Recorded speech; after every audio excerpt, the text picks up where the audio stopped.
para bumilis at hindi mabagal ang pag-open ng ating mga messenger at para na rin makatipid sa battery ng ating mga cellphone ay kailangan nating ma-turn on ito. Kung papaano at kung saan makikita ay sundan nyo lang ang video na ito. So tara, let's go! Open lang po natin ang ating mga messenger. Pindutin ang 3 lines o menu sa baba. Pindutin ang settings. Scroll up at hanapin at pindutin ang accessibility. Pindutin ang reduce motion.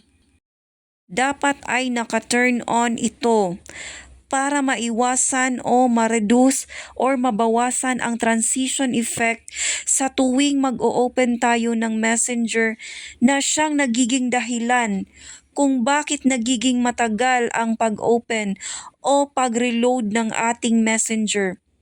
At sa ganitong paraan ay madali nating mabubuksan ang ating mga messenger. Yan lamang po, sana po ay may natutunan at maraming salamat po sa inyong panonood.